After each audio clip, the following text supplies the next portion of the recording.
Do they work good for combing out your hair?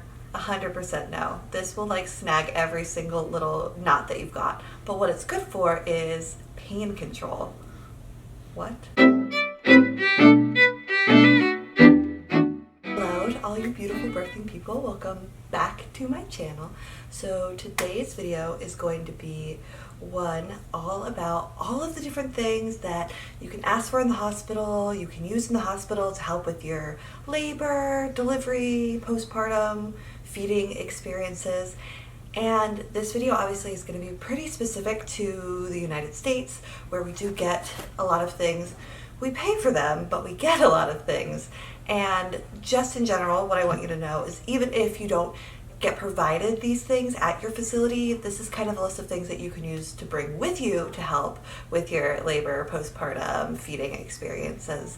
And then as well, one thing I also want to touch on is a lot of people are like, well, you know, you can get all these things, but you pay for them, but you're paying for them in like a global delivery package fee. So if things aren't being scanned like medications, you're not being charged specifically for those. But if you looked at the breakdown of your bill, you probably are being charged for these things. The insurance company is being charged for these things. So these are things that more than likely will be available and are things that you should request if you want them. So without further ado, let's go ahead and jump right into it. I wanted to start and kind of go through the whole process of labor and then postpartum and then baby and then feeding. So let's go ahead and start with the labor stuff. So when you first come into the hospital and you're laboring, we're gonna do things to help us deal and cope with labor. So one thing that you can ask for, if it's not already in your room, is a pink basin. Simple, standard. What you want to do with this is fill it up with ice water and have cold rags in it that you can use on your forehead, on the back of your neck. They're great while you're laboring to help cool you down. They're great if you throw up to kind of help wipe your face down and help with any of those nausea feelings. When you go home, you can take this bin with you. It's great for soaking your pump parts if you are pumping, and it's also great for doing baby's first sponge baths until the umbilical stump falls off. So it has a lot of multi-use purposes. The next thing, and something that I talked about a lot in my labor and delivery video, is asking for a comb. This is just a standard comb. They're gonna have this on every unit of every hospital. Do they work good for combing out your hair? 100% no. This will like snag every single little knot that you've got. But what it's good for is pain control. What? So how it works is when you're getting a contraction, you put it in your hand and you squeeze as hard as you can. You want it to kind of be uncomfortable. It's the gate control theory of pain. So by squeezing this comb, that's gonna get to your brain faster and kind of distract your brain from the contraction pain that you're feeling. And it is a way for you to kind of do something that you have some control over while dealing with pain. So combs are really one of a wonderful labor hack that we can use. So the next thing that can potentially help with your labor, I actually don't have because I didn't have a need for it, so it wasn't given to me, but it's an abdominal binder. So abdominal binders are great to be used as abdominal binders, particularly if you've had a cesarean birth, to kind of help you feel nice and locked and loaded. They're not meant to make you smaller, they're not waist trainers, but they do help kind of give you a little bit of extra support when you're getting up and moving those first few days postpartum.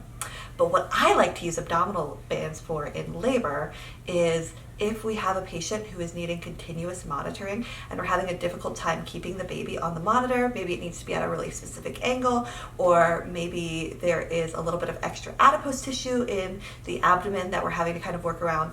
An abdominal binder can be great. What I'll do is I'll take it, they're normally like 3 or 4 panels, and I'll cut it in half or even in a fourth lengthwise so that I can still wrap it around the abdomen and put it over the monitor to help angle it. So if you're having difficulty being able to move or get out of bed or change positions with the continuous monitoring, that's something that you could ask your labor nurse about. They might not have heard about it before, but just say, you know, maybe if we had an abdominal binder that we could cut up, we could use that to help angle this and see if that works for you. So another tool for labor that I love, but I know that not all facilities have this because there's a lot of controversy about heat packs in hospitals because old people will like burn themselves. People who have decreased sensation can burn themselves, right? If you had an epidural, theoretically, if you use the heat pack, you could burn yourself. But if you are unmedicated or you haven't gotten an epidural yet and you want to use some heat and they have heat packs, that can be microwaved, those are fabulous. If you're having back labor, this on your back feels great, maybe with some counter pressure. Just make sure again that you're not burning yourself. And then when baby's out, if you're having afterbirth cramping, heat packs are amazing for that. Again, you want to make sure that you're not burning yourself and that this gets nowhere in your baby, because their skin is obviously way more sensitive. But I love a little heat pack for labor, for postpartum. So definitely something else you can ask about. They might not have this in your facility, so it's not a bad idea if you want heat for your labor, for your postpartum, to bring your own as well. Another thing that can be really helpful both in labor and in postpartum is your giant water bottle that's provided by the hospital. This guy is great. You fill it up with some nice ice water. Try and take some sips in between contractions, because staying hydrated during labor is really important and beneficial to your body that's working really, really hard. And then postpartum, your body is going through a whole bunch of fluid shifts. If you're breastfeeding, your body is really focusing energy there, and so having lots and lots of water to drink is really nice. Taking this home with you and keeping it on your bedside, keeping it wherever you breastfeed, also going to be really beneficial in keeping you super hydrated. Okay, so moving on to postpartum, here are the things that you want to ask for if they're not readily given to you. Some places it's standard that these are given, some places you might have to ask. So first and foremost, these beautiful disposable underwear are fabulous, because you are going to be bleeding postpartum. It's going to be like a heavy period, and you can bleed for up to the first 6 weeks postpartum, but the heaviest bleeding tends to be in the first few days, first few weeks or so. And so even though you're going to be provided with pads by the hospital, somehow you're going to be lying in a certain way or be in a certain position that those pads don't always keep all the blood on them. So if you have these that then you can throw away, you're not making more laundry for yourself. So we talked about pads. I don't have any of the pads that I got in the hospital, but another treat for your seat is going to be your Peri Bottle. So this is great. You're going to fill it up with warm water and spray your bottom after you use the restroom, and then pat dry with toilet paper. If it burns when you pee, you can also spray this while you are peeing. This is one thing that I would recommend. You could always ask for an extra. They might not be able to provide you an extra, but this is something that you can get fairly cheaply off of Amazon, so that you can kind of stock up your home bathroom and have one in every single bathroom in your home. The other thing that is amazing are these Tux Pads. Tux is the brand name, so they're just witch hazel pads. You again can get these at the drugstore, but these are something that they will provide for you in the hospital. If you have a vaginal birth, if you have hemorrhoids, if you have tearing, these are fabulous. When you get home, you can put them in the fridge and they feel extra great. What you're going to do with these is you're going to line them up on your pad, almost like you're making a Subway sandwich, and this is the provolone cheese, and then it's going to sit up against your bottom. If you have hemorrhoids, you can also tuck it in between your butt cheeks, and then when you get home, throw it in the fridge, and it'll be nice and icy and feel super, super good. As your bleeding starts to slow down, your stitches can tend to feel a little bit tight and almost like they need a little bit of extra moisture. This will help provide that. The other thing that's typically given to you in the hospital, but unfortunately has been out of stock due to like a manufacturing issue, is Dermaplast spray. So you can also buy this guy at CVS, Walgreens, anything like that. You want to make sure that you get the blue topped one. This is a numbing spray. So what you're going to do with this, once you're done doing your business, you've used your squirt bottle, you've got everything good to go, you're just going to spray it on your bottom. It feels fabulous. If it burns when you pee, spray this before you pee to kind of help numb things up. So as far as the ultimate treat for your seat, this is called a Sitz Bath. Guys, this is just a standard run-of-the-mill one. You can get fancier ones on Amazon. Feels great if you have hemorrhoids, feels great if you have tearing. It's like a little jacuzzi for your bottom, a very mild jacuzzi, which is exactly what you want.